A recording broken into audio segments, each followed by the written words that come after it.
नमस्कार. मी संतोष दिवे, युवा साहित्य अभ्यासक.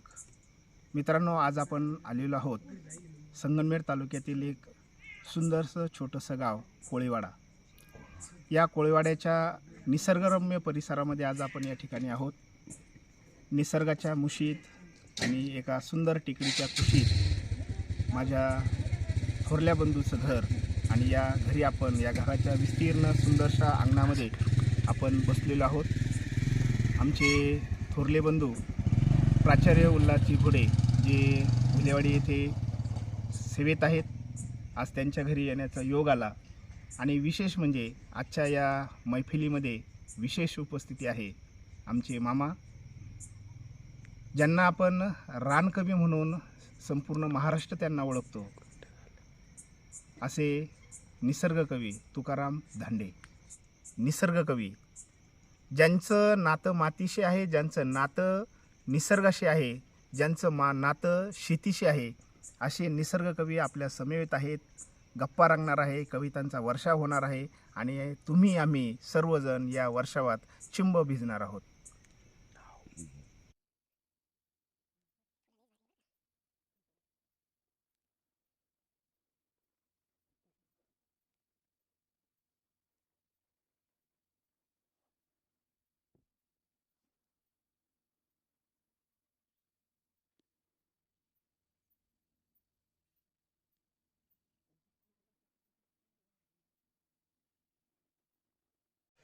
नमस्कार. आमचे मामाश्री अर्थातच रानकवी तुकाराम धांडे, त्यांच्या समवेत साहित्यिक सन्माननीय संतोष दिवे सर यांचं कोळवाडे नगरीतील या छोट्याशा टेकडीवर मनापासून स्वागत. आई, 2 अक्षरी शब्द, जिव्हाळ्याचा, आत्मीयतेचा. पण हे आई पण कधीही आयुष्यामध्ये न अनुभवलेला हा मी माणूस. आज माझे मामा तुकाराम धांडे आज सोबत आहेत. खरं तर आईनंतर आईच्या समकक्ष कुणाचं नाव घ्यावं तर ते म्हणजे मामा. मामा या शब्दाचा अर्थच असा होतो की आईनंतरचा दुसरं स्थान म्हणजे मामा. माझे मामा तुकाराम धांडे आज माझ्यासोबत आहेत. मी त्यांना अगदी आत्मीयतेने विनंती करणार आहे, मामा तुम्ही आईविषयी एक कविता सादर करा. आई होती तेव्हा जातं गाणं गायचं. आई होती तेव्हा जातं गाणं गायचं. उखळामध्ये नाचताना मुसळ छतापर्यंत उड्या मारायचं. अंगणात तुळस छान डुलायची. सकाळी सकाळी मोगऱ्याची फुलं फुलायची. स्वयंपाकघराची मळकट धुरकट खिडकी गोड हसायची. अंगणात चिमण्यांचे थवे उतरायचे. अंगणही त्यांच्यासाठी ऐसपैस पाय पसरून बसायचं. एखादं चुक्कार चिमणीचं बाळ दुरूनच टुकू आईकडे बघायचं. आईनं कौतुकानं त्याच्याकडे पाहिलं की त्याच्या पंखात बळ यायचं. खुदकून हसल्यासारखं पिल्लू भुरकन ओढायचं. आई पोटावरची झोळी पाठीवर घट्ट बांधायची. तरीही झोळीतल्या मला ती दोन्ही हातांनी सावरून धरायची. अशा वेळेस वाटेतला काटाही ते हळुवारपणे बाजूला सारायची. मला कडेवर घेऊन पाण्याला जायची. मला पाठीवर बांधून शेतात काम करायची. मातीचं आणि मातेचं छान जमायचं. दिवसभर त्या एकमेकीशी हितगुज करायच्या. त्यांचं बोलणं मात्र कधीच कुणाला नाही कळायचं. शेवटी आईनं इथली सगळी आवरावर केली. आपलं संपूर्ण आई पण लेकी सुनांच्या ओटीत घालून ती परधाम यात्रेला निघून गेली. तेव्हा 4 धामांची नजरही क्षणभर तिच्या पाठमोऱ्या आकृतीवर स्थिरावली. आता मी आईच्या आठवणीनं व्याकुळ होतो. तेव्हा शेतात बांधावर कडामेरानी आईला शोधतो. शेवटी मातीलाच विचारतो, माते मला पाठीवर घेऊन आई शेतात काम करायची. तेव्हा खरं सांग तुझ्या कानात काय सांगायची, तुमचं काय हितगुज चालायचं. तेव्हा ती मातेच्या मायाळूपणे म्हणते, तिचं एकच म्हणणं असायचं बाळ, तिचं एकच म्हणणं असायचं बाळ, माझ्यानंतर माझ्या बाळाला सांभाळ, माझ्यानंतर माझ्या बाळाला सांभाळ. हे जे साम्य आहे माती आणि माता, माझा मोठा लेख आहे त्यामध्ये महाराष्ट्र टाइम्समध्ये, माती आणि माता काय गंमत असते. आणि ही गोष्ट जोपर्यंत माणसाला कळत नाही तोपर्यंत काही खरं नाही. ह्या दोन गोष्टीला जर विसरून गेले ना तर माणसाची जात अशा कड्याच्या टोकावरून वर येऊन ठेपलेली आहे ना, कधी छोट्याच्या वाऱ्याच्या झुळकीनं कधी उलथून पडेल काही सांगता येत नाही. माणूस म्हणजे लय मोठी गोष्ट नाही. अरे किडे मकोडे आहेत आपण. ते जे मी मगाशी म्हटलो का तिथं कोल्हे लांडगे हरिण होते, सगळे नष्ट झाले. माणूस नष्ट व्हायला नाही लागणार, कारण या सगळ्यांसहित आपण जगू शकतो. बाकीच्यांना नष्ट करून माणूस नाही जगू शकणार. सगळेत म्हणून आपण आहोत. हो हो आहे ना, की तुम्ही सगळ्यांसहित आहात. एकाला जर नष्ट केलं तर बाकीच्याला जिवंत नाही राहता येणार. बरोबर. तो निसर्ग नियम आहे. हे निसर्ग नियम म्हणून ही गोष्ट इतकी महत्त्वाची असते की जोपर्यंत तुम्हाला निसर्ग नियम कळत नाही तोपर्यंत तुमचं शिक्षण, तुमचं इंजिनिअरिंग, तुमचं काय डॉक्टर की काय असेल काही उपयोगाचं नाही. कारण ह्या गोष्टीशी संबंधित आहे सगळं गोष्ट आहे ना. हे बघा मी सांगत असतो का अरे निसर्गानं हे जे अवयव दिलेत ना आणि बाहेर जे पंच महाभूत वगैरे म्हणतो त्यांचा एकमेकाशी परफेक्ट संबंध आहे. आणि तो संबंध जर तुटला ना तर मग गेलं कामातून. माती दिली ना खाली आणि हे पाय आहेत ना, हे पाय ह्या मातीवर चालले पाहिजे. आणि जर तुम्ही शहरामधले मुंबईकडचे, कलकत्त्यासारकडचे, दिल्लीकडचे त्यांना मातीच माहीत नाही. अरे ते पाय जातील ना वाकडे तिकडे होऊन.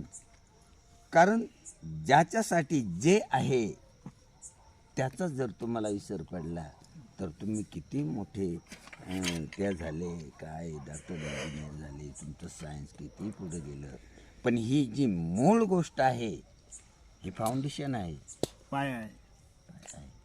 पहिल्यांदा ती गोष्ट कळली काय पाहिजे. आणि ही सगळी गोष्ट आईनं पहिल्यांदा शिकवलेली आहे आपल्याला. मामा ज्या वेळेस तिला आत्तापर्यंत संस्कृतीने काय, हे वैदिक काय कोणत्या संस्कृतीनं काय अडवलं नडवलं असेल तर मग तिकडं काहीच बोलायचं नाही. सीधा शेतात जायचं आणि काम करायचं. त्या कामाचा तुला कंटाळा नाही यायचा. कारण काय ती काय नुसतं काम करत नसते तर ती मनानं, हृदयानं, काळजानं त्या मातीशी बोलत असते, आपल्या सोबत असते. हो हो. आणि या दोघींची सुखदुःख सारखे आहेत. दोघींनाही निसर्गानं सृजनत्वाचं वरदान दिलेलं आहे. म्हणूनच मातीला माय म्हणतात. सृजनत्वाचं वरदान दिलेलं आहे. त्यांच्यामुळंच तुम्ही, आम्ही, ही सृष्टी, हा हिरवेपणा आणि हे सगळं. तर त्यांचं सुखदुःख एकमेकाला माहीत आहे. आईला आतापर्यंत जर संस्कृतीनं नडवलं गेलं असेल पण ती तिच्या जवळ खेळताना मजेत असायची म्हणून तर ती होती. आणि तिच्यामुळे आपण आहोत असं. मग तिला माहिती आहे का, ती जणू काही त्या मातीला सांगते, बाई आतापर्यंत मी पोटामध्ये, अंगखांद्यावर, मांडीवर, पाठीवर याला सांभाळलं. आणि ही इतकी मोठी माझी दौलत, ही दुसरं कोणाकडे द्यावं असं कोणी नाही, कोणी पात्र नाही. तू सांभाळ आता, तूच सांभाळ. मग तो पडला, झडला, उठला, झोपला, परत उठून पळू लागला तर तुझी सांभाळ अशी आहे. हा जो संदर्भ जो जोडला गेला ना त्या कवितेला कामच करून टाकलं. कुळकुळीत काळे तिच्या डोईवर मोळी, गलीतून देत हाळी, बाई पुढेच चालली.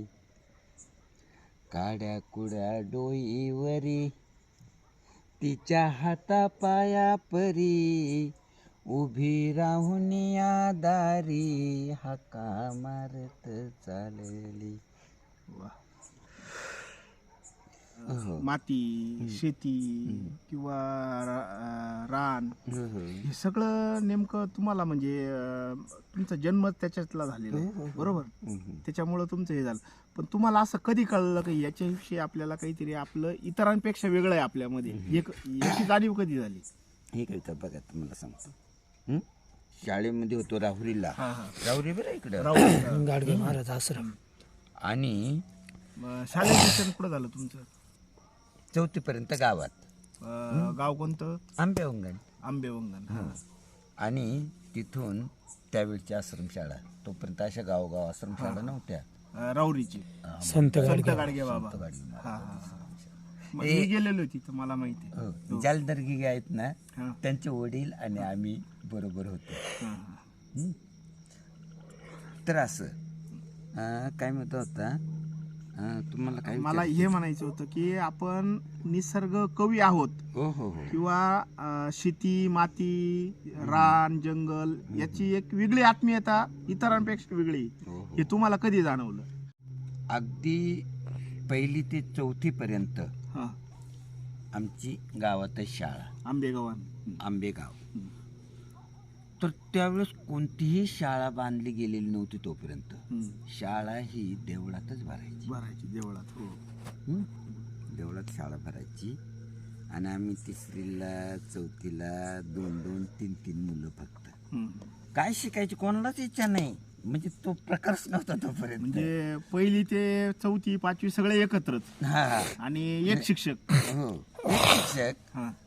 आणि तुम्हाला शिक्षकाचं नाव आठवतं का? हो हो, भारमल मास्तर. मला माहिती ना, भारमले मास्तर. भारमल बर का. आता थोडासा याच्यातला एक प्रश्न हे जोडतो. ह्या सगळ्या तुमच्या जडणघडणीमध्ये त्याचा म्हणजे शिक्षकांनी काही तुमच्यावर थोडेसे संस्कार केले का, किंवा तुम्हाला त्या वळणाकडे नेलं का, किंवा तुम्हाला थोडस त्याबद्दल जाणीव करून दिली का? नाही, मी त्याबद्दल जास्त बोलणार नाही, कारण त्यावेळेस तशी गोष्ट नव्हती. शिक्षकांना अजिबात आत्मीयता नव्हती शिकवण्याची वेळ. पण ते ड्युटी करायचे मात्र. ते ना 3-4 किलोमीटर दूर असायचे आणि सकाळी सकाळी तिकडून लांब लांब टांग टाकत यायचे. मला वाटतं तुमचे शिक्षक म्हणजे निसर्ग. तुमचा शिक्षक म्हणजे ही माती. तुमचा शिक्षक म्हणजे ही शेती. तुमचा शिक्षक म्हणजे हे सगळं बाह्य वातावरण. आणि यांनी तुम्हाला थोडस हे केलं का? थोडंच आहे. आता बघा 4थी पर्यंत मी हे बघा अशा मोठ्या डोंगरावर, इकडे हे आपल्या छोट्या टेकड्या आहेत, पण तुम्ही या फिरायला, तिकडं वरती घर, आणि तिथून खाली यायचं एक खूप खोल्या वळ, ओळातून ओलांडून पलीकडे जायचं, आणि मग गावात शाळा असायची. आणि मास्तर मात्र देवळातल्या खांबाला टेकून एकेकाला थोडं थोडं काहीतरी शिकायचं. चला रे बुवा तुम्ही चला, मग या रे बुवा दुसरे पुढचे. नंतर असं झालं की त्याने तिथं शेत गहाण घेतलं, आणि मग पोरांना शेत राखायला, हे ते जनावर आले जा रे तिकडं. एकूण असा प्रकार होता. ही गोष्ट आहे 71 दुष्काळाची गोष्ट. 69-70. मला एक थोडस उत्सुकतेपोटी एक विचारायचं आहे. तुमचे शिक्षक असतील किंवा हे असतील, गुरुजी म्हणत असाल त्यावेळेस इतर मुलं आणि तुम्ही यांच्यात तुमच्यामध्ये काही थोडस वेगळे पण शोधला का हो. शिक्षकांनी? हो. त्यांना थोडीशी जाणीव नाही, झाली नाही, का? शिक्षकांना जाणीव व्हावी अशी नाही कल्पना ती, हा, पण मला जाणीव झाली. तुम्हाला जाणीव झाली. हा, हा. शिक्षकांचं काय नाही, ते ना सुट्टीच्या दिवशी चला डोंगरावर जायचं, हा, आणि मग तिकडून त्या कारवीच्या काड्या त्या करून त्याचं भार बांधून हा. घरी आणायचं. स्वयंपाकाला सरपण. सरपणच. गॅसचा शोधच नव्हता त्यावेळेस तर. गॅसचा नाही, तुमच्या मोबाईलचा नाही, हं? आम्ही पूर्ण निसर्ग. आणि असं मंदिर, अशी शाळा, तिकडे त्यांनी शेत गहाण घेतलेलं, हं? इथून त्याच्यावर नजर. आणि तिथं कुठं जनावर येत असतील, कुणी काही ते करत असले, हे चाळ जरे ते ते ते ते करा. एकूण मामा नाही, तोपर्यंत हे गांभीर्यच कोणाला कळलं नव्हतं नाही, शिक्षणाचं. मला असं म्हणायचंय, आपण खालच्या वर्गातले ते वरच्या वर्गातले असं काही नाही, तसं काही नाही ना? आपलं संपूर्ण आदिवासी भाग, तिथं सगळे सगळे आदिवासीच सारखेच, होते. आदिवासीच होते. उलट तुम्हाला एक आठवण सांगतो की आम्ही पहिली दुसरीला होतो ना, तेव्हा राजवाड्यातले पोरं बाजूला बसायचे. हा हा हा पाणवठा त्यांचा वेगळा असायचा. होता. हा हा त्यांनी तिकडे ते करायचं. हा. ही अशी 69-70ची गोष्ट. 70ची कारण 72 साली तर आम्ही राऊरला गेलो, हा हा त्यावेळची. पण ते माझ्या खूप आवडीचे मित्र असायचे. हा हा म्हणजे ती जी आत्मीयता आहे ना, हा. ती त्यावेळेपासून की जायचो. आणि त्यांचं काही लग्न कार्य वगैरे काही असलं ना, ते मालपोहे करायचे. हा मालच्या म्हणतात त्याला. मालच्या बनायचं बरं का. मग मामा, याच्याशी संदर्भात एक प्रश्न विचारतो. प्रत्येकाला कुठंतरी पुढे जाण्यासाठी एक थोडीशी प्रेरणा हवी असते, बरोबर? किंवा थोडीशी ऊर्जा वगैरे म्हणतो आपण, किंवा कोणाचं तरी अनुकरण म्हणतो आपण त्याला. मग तुम्हाला हे प्रेरणा म्हणा किंवा हे नेमकं तुमचं कोण? तुम्ही कुणाकडे पाहून आपल्याला हे करावं वाटलं, कविता करावी वाटली? आणि हे सांगतो मी, हा. का आई ही सर्वात मोठी प्रेरणा. मोठी प्रेरणा. हा तिनं हा खांद्यावर बसून हा डोंगर धावला. डोंगर लावला. हा रात्री अंगणामध्ये मोकळीपणानं झोपले असताना असं कुशीत धरून तिनं चांदण्या धावला. चांदण्या. गीतावरून मी पुढे आलो नाही. मी ह्या सगळ्या गोष्टी फक्त आईच्या संस्कारातून आणि माझ्या पद्धतीने. बघा, मी इतक्या कविता सांगितल्या ना, लोकगीताचा संदर्भ तिथं आलाच नाही, आलाच नाही. आहे ना, बरोबर. ही गोष्ट. आणि दुसरी एक तुमच्या लक्षात गोष्ट आली असेल की दुसऱ्या कोणत्या कवीचे संस्कार आहेत असंही नाही. नाही, अनुकरण नाही. अनुकरण नाही, अजिबात नाही. काही जे पाहून हे शिकलो, हे सगळं असं आतून आलं को बस. आहे की नाही? एक कविता सांगतो तुम्हाला. या तेव्हा पावसाळ्यात किती भारी वाटेल. बघा ना,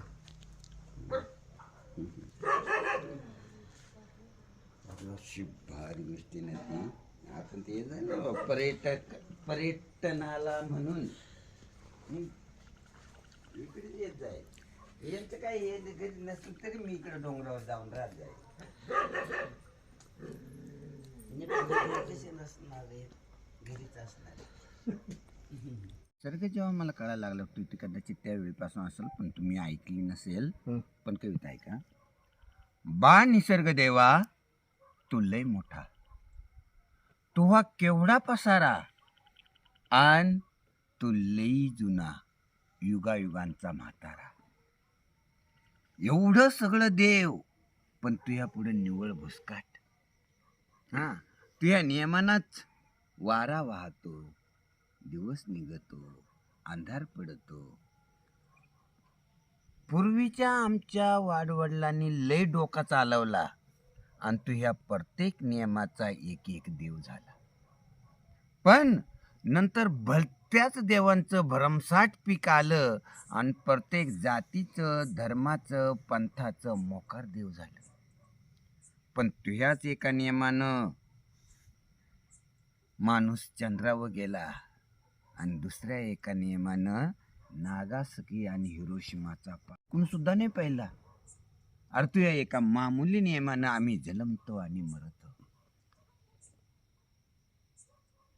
तर या पाताळापासून तर आभाळापर्यंत अजून किती नियम असतील. अरे एवढीच्या अणुमध्ये अख्ख्या दुनियेची राख करण्याची आग कशी पेरली असेल. अजून तुझ्या पोटामध्ये काय काय आहे ते जाणणारा तूच आहेस र बाबा.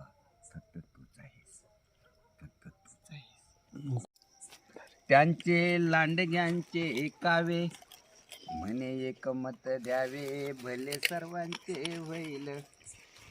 आता जोडतील हात करून लाखाची व बात, मत पाडून पदरात घात कराया मोकळे.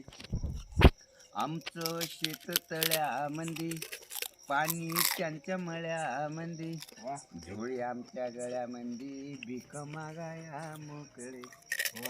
आमच्या भूमीतून रस्ता, तिचा भाव किती सस्ता, त्यांच्या हातामध्ये सत्ता, आम्ही मराया मोकळे. आले उलट्या पायांचे, आले दोन दोन तोंडांचे, पुन्हा नाही दिसायाचे 5 वर्षापर्यंत. राजकीय व्हिडिओ किती गमती. मी परकर मध्येच असायची आणि त्या दिवशी नांदायला आले म्हणजे तिकडून चांगली 9 वारी साडी नेसून आणि असे छान छान आईच्या मागं मागं लपत लपत जशी काय चाललेली आलेली.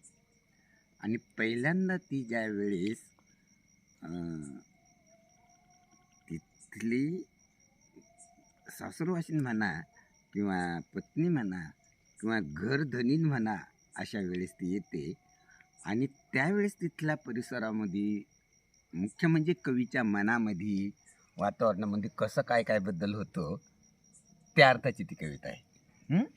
कविता सांगतो बघा.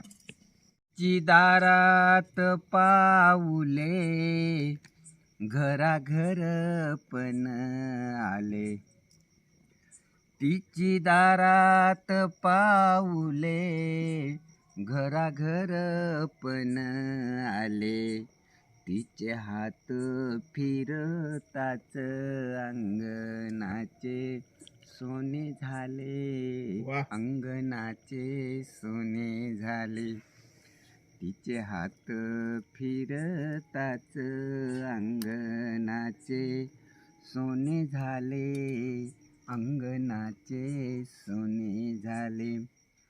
तिच्या सोन पावलानी घरा लक्ष्मी आली, अन्नदारात तुळस कशी हिरवीगार झाली झाली. तिच्या कंकणाची साद गाय हांबरू लागली. क्या बात आहे.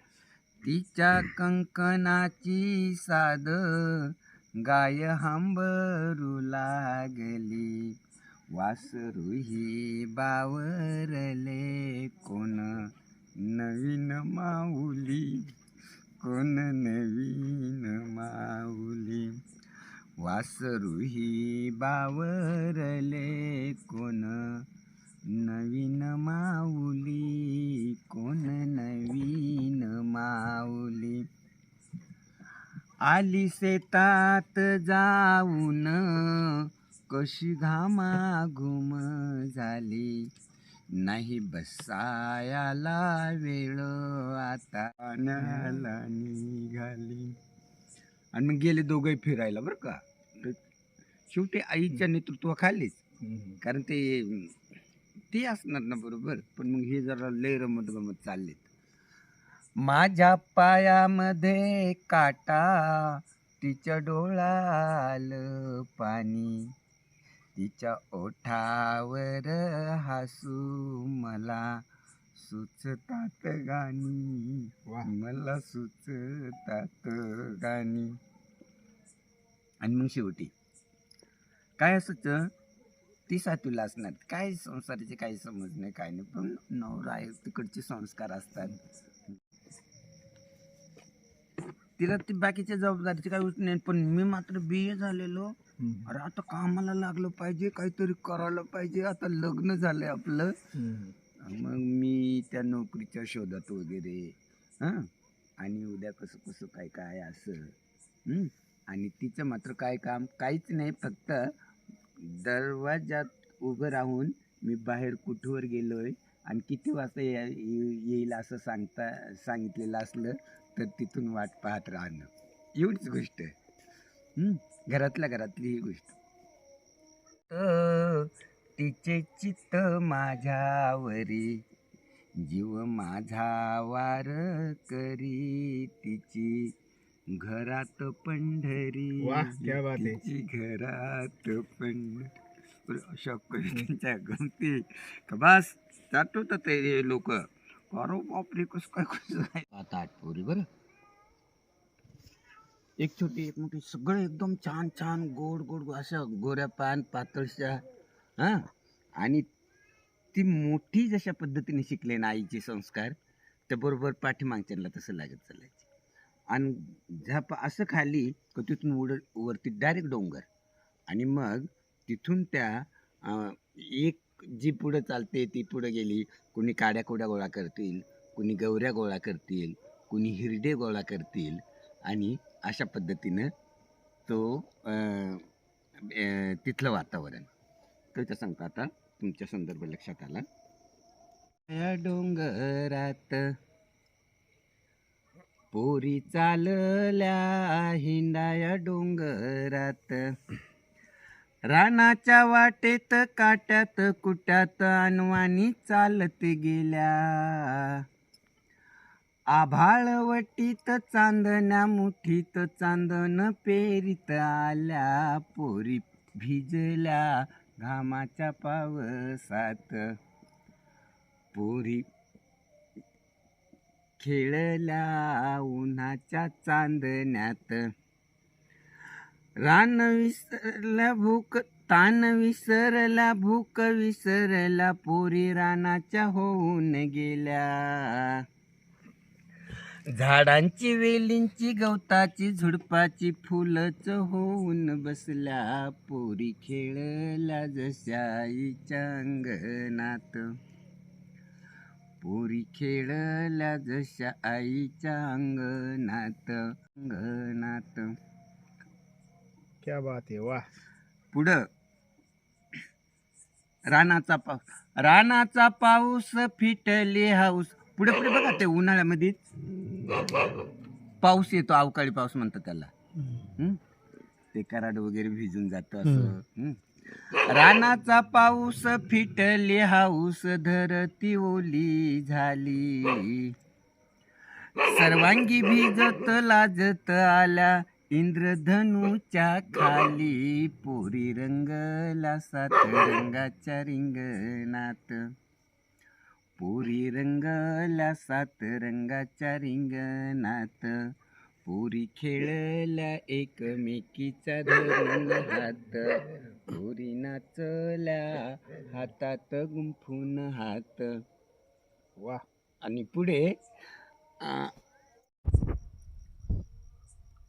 भूक मोडून तोडून दिली रानात टाकून, तवा तिला आलं कोंब साऱ्या रानवनातून.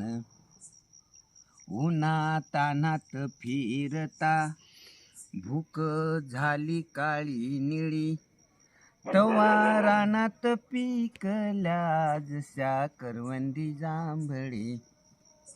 असं अनवाणी पाय काट कुट मुके घेती, तव्हा रानमाळावर त्याची रानफुले होती. सार रान धुंडाळता रात पडली पडली, तव्हा अख्ख्या उजेडाची आभाळात फुले झाली.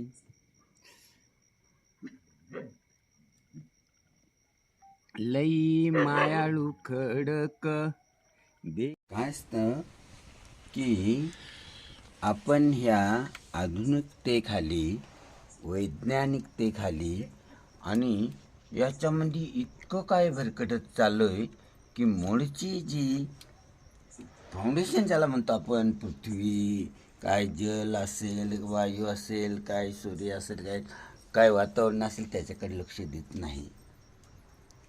आणि या अर्थानं जर आपण पाहिलं तर आपण आता अलीकडं आपण आदिवासी समाधानी आहोत, अजूनही आपण डोंगराशी मातीशी चिकटून आहोत, पण बाकीचा जर विचार केला तर सगळेची सगळे निर्वासित झालेले आहेत असं वाटतं.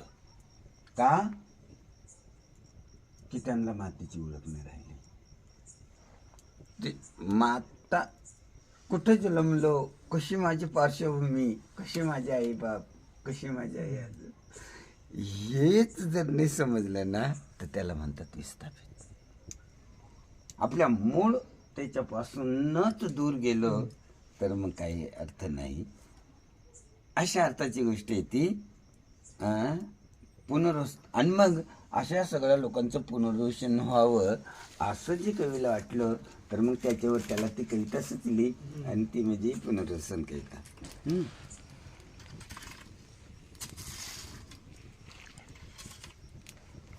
कविता सांगतो. लय जुनी गोठ आहे,